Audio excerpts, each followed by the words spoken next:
क्या पीतल की मूर्ति दूध पीती है? क्या पीतल की मूर्ति वो सारा भोग स्वीकार करती है जो भोग हम उन्हें अर्पित करते हैं?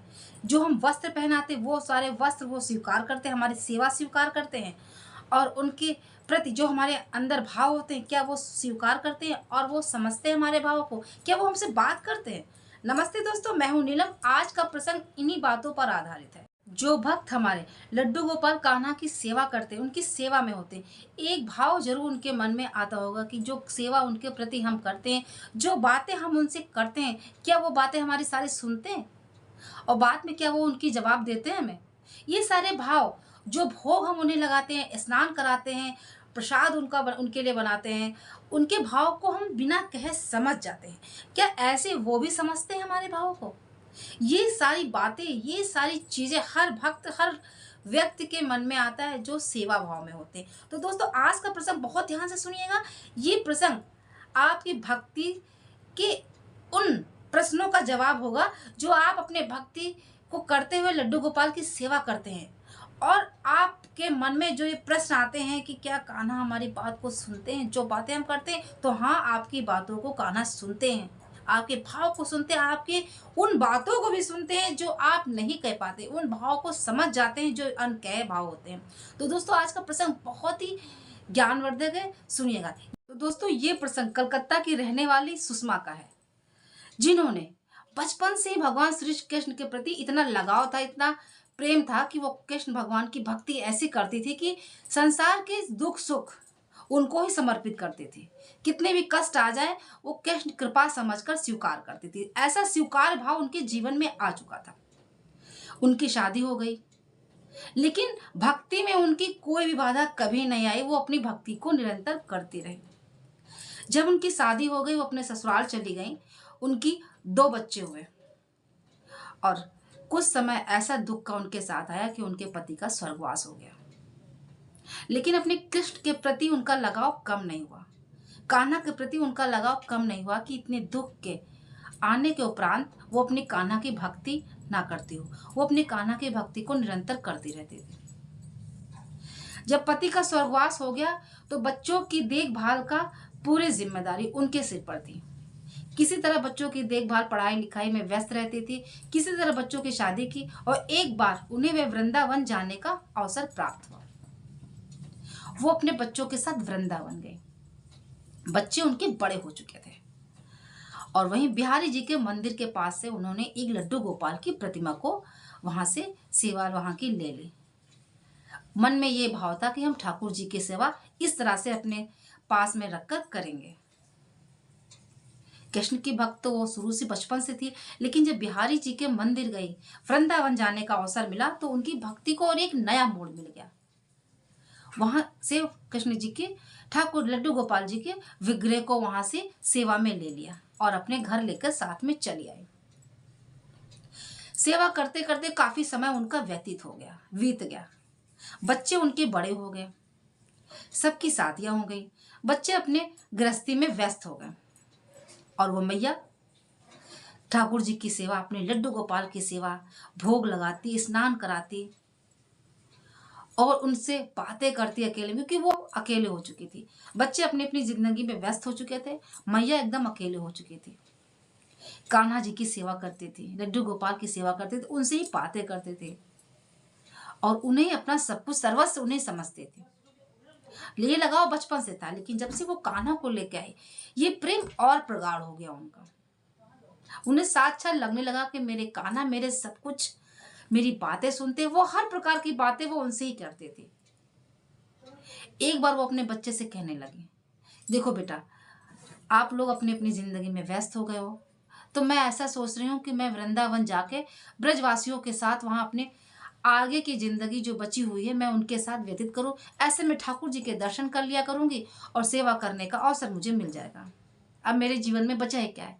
तुम सब अपने जीवन में व्यस्त हो गए हो और मैं यहाँ अकेले उब जाती हूँ, अपने कान्हा के साथ अकेले रहती हूँ। इसलिए हम दोनों को तुम वृंदावन छोड़ाओ, ब्रजवासियों के साथ रहूंगी तो मेरा मन अच्छा रहेगा, मैं ऊबूंगी नहीं और ठाकुर जी की सेवा करने का मुझे सौभाग्य प्राप्त होगा। बच्चों ने भी माँ की बात मान ली और एक दिन जाकर वृंदावन अपनी माँ को वहां छोड़ा। बिहारी जी के पास ही में रहने लगी मैया।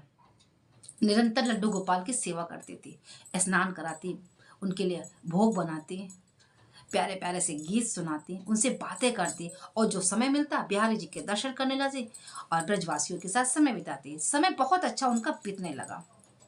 मैया धीरे धीरे वृद्ध होने लगी। माँ का स्वास्थ्य खराब होने लगा। जैसी सेवा वो पहले करते थे कान्हा की, वैसी सेवा अब वो नहीं कर पा रहे थे, क्योंकि उनका स्वास्थ्य काफी बिगड़ता जा रहा था। एक दिन की बात है, वो अपने लड्डू गोपाल को स्नान करा रही थी, और स्नान कराते कराते हाथ से लड्डू गोपाल छूट गए और उनकी एक बाह उखड़ गई। अब मैया लगी रोने, तेज तेज से रोने लगी, मेरे कान्हा को चोट लग गई, मेरे कान्हा को बहुत दर्द हो रहा है। ऐसे भाव से रोने लगी, जो पास के ब्रजवासी थे, पास के लोग थे, दौड़ के आए कि अरे इनको क्या हो गया, मैया क्यों इतना रो रही हैं। बताने लगी, आज मेरे कान्हा का हाथ टूट गया, मेरी गलती की वजह से आज मेरे कान्हा का हाथ टूट गया, बाह उखड़ गई, अब कैसे सही होगा। काफी दुख उनके मन में झलक रहा था, और आंसू ऐसे थे कि बंद ही नहीं हो रहे थे। सब लोग अपनी अपनी तरह से समझा रहे थे कि मैया चुप हो जाओ, हाथ ही तो टूटा है, सही हो जाएगा, अभी बच्चे हैं, इन्हें आप हल्दी चूना दवाइयाँ लगाएंगी तो सही हो जाएगा, महीने भर में सही हो जाएगा, अभी बच्चे हैं, हड्डियाँ मुलायम हैं और जुड़ जाएंगे। कोई कहता अरे पीतल की मूर्ति है, इन्हें चोट नहीं लगती, आप बेकार में रो रही हो। सबको जैसे जैसे भाव जिसके थे वो उसी हिसाब से मैया को समझाने में लगा था। पर मैया थी कि रोना बंद नहीं कर रही थी कि मेरे कान्हा को चोट लग गई, उनका हाथ टूट गया है, अब ये कैसे सही होगा कि अब मेरे कान्हा, मेरे गलती की वजह से मेरे कान्हा का हाथ टूट गया। जो ब्रजवासी थे, काफ़ी लोग थे, उन्होंने समझाया आप इनके पट्टी कर दीजिए, इसमें दवाई बांध दीजिए, और इसे 1 महीने के बाद देखिएगा आपके कान्हा का हाथ ठीक हो जाएगा, आप रोना बंद करिए, बात मानिए। सबने समझाया, मैया ने ऐसा ही किया, कान्हा का हाथ में पट्टी बांधी दवाई लगाकर, और उन्हें देखभाल में उनकी कोई कमी नहीं रखती थी कि मेरे कान्हा को कहीं हिलने से दर्द ना होने लगे। पर मैया उन्हें पहले जैसी सेवा नहीं करती थी, अब नहलाती नहीं थी। उन्होंने कान्हा से कहा, कान्हा मैं तुम्हें नहलाऊंगी नहीं जब तक तुम्हारा हाथ ठीक नहीं होता। सबने बताया है कि 1 महीने में दवा लगाने से, पट्टी करने से तुम्हारा हाथ जुड़ जाएगा, मुलायम हड्डी है, और मैं तुम्हें इस चीज़ का ध्यान रखूंगी कि कभी तुम्हें दर्द ना होने पाए। मेरी गलती को माफ़ करना, मेरी गलती की वजह से तुम्हें इतनी चोट आ गई। मैया ने पट्टी कर दिया। अब वो 1 महीने तक नहलाती नहीं थी, जैसे सबने बताया था कि इन्हें पानी नहीं जाना चाहिए और इनके पट्टी बदलते रहना, ये सही हो जाएंगे, पट्टी बांधो अपने आप से 1 महीने में सही हो जाएंगे, बच्चा है, अभी मुलायम हड्डियाँ हैं। सबने अपनी अपनी भाषा में समझाया कि माँ का दिल रखने के लिए। लेकिन माँ को विश्वास था कि लोग कह रहे हैं 1 महीने में सही हो जाएगा तो सही हो जाएगा। मैया ने नहलाया नहीं 1 महीने, और माँ का स्वास्थ्य बिगड़ता जा रहा था।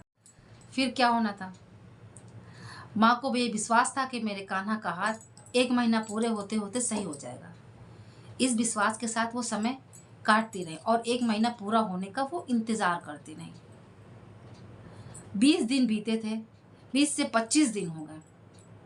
माँ को व्याकुलता बढ़ती जा रही थी, और इन दिनों में जैसे 25 दिन हुए, उधर से उनका बेटा और बहू माँ को मिलने के लिए आ गए, क्योंकि माँ से वो काफ़ी दिन से मिले नहीं थे।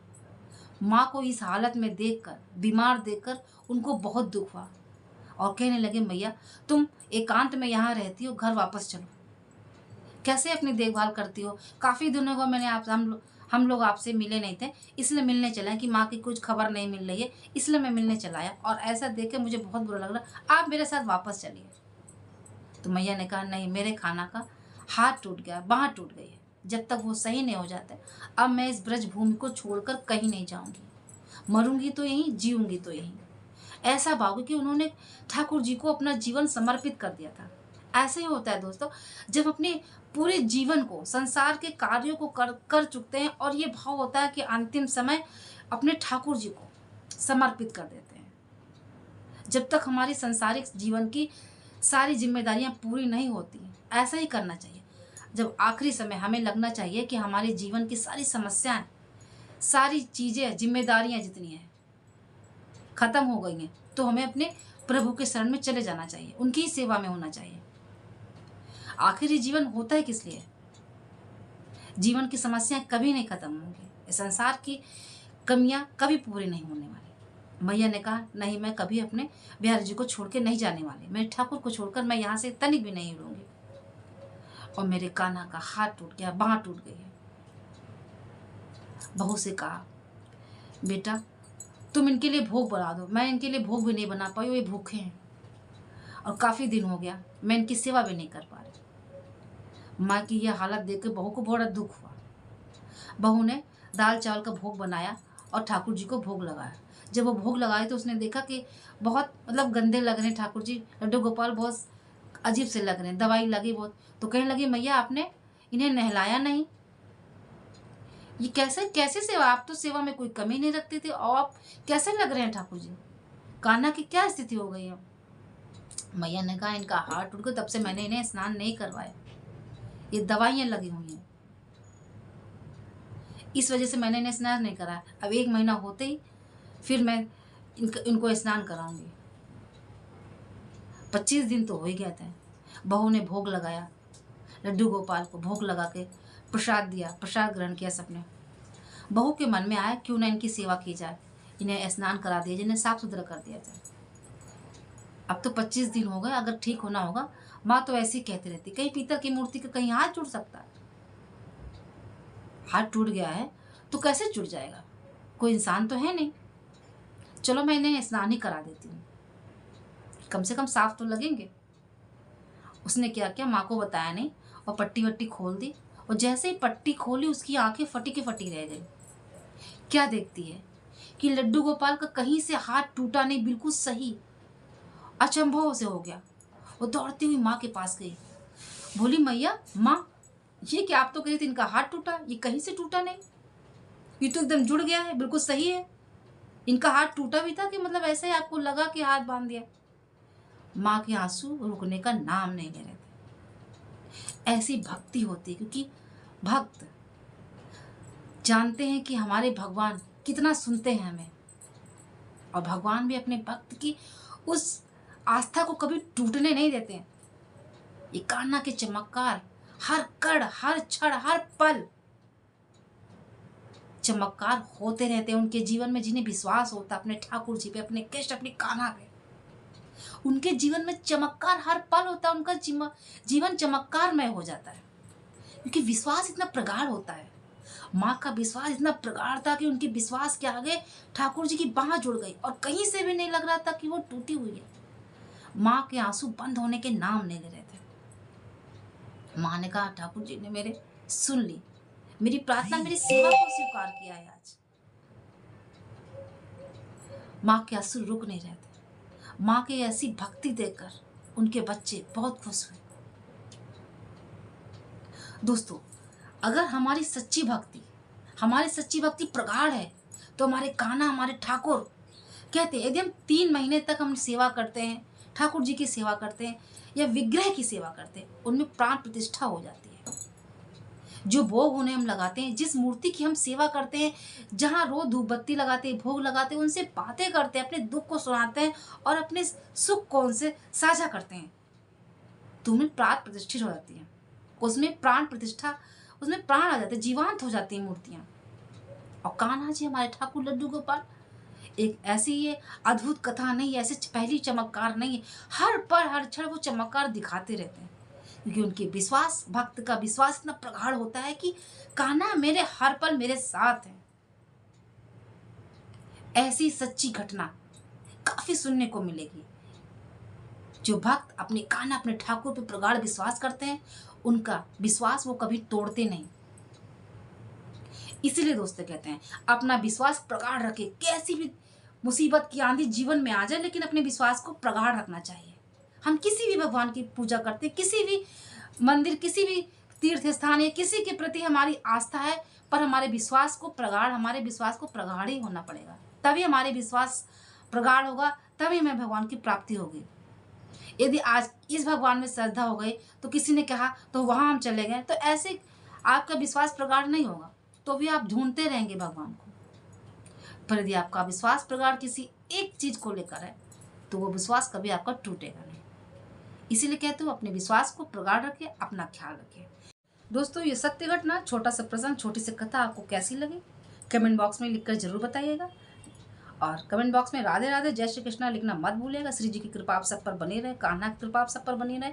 यदि आपकी भी कोई कहानी या कोई कथा है तो कमेंट बॉक्स में आप शेयर कर सकते हैं। तो दोस्तों, मिलते हैं नेक्स्ट वीडियो में, तब तक के राधे राधे जय श्री कृष्णा।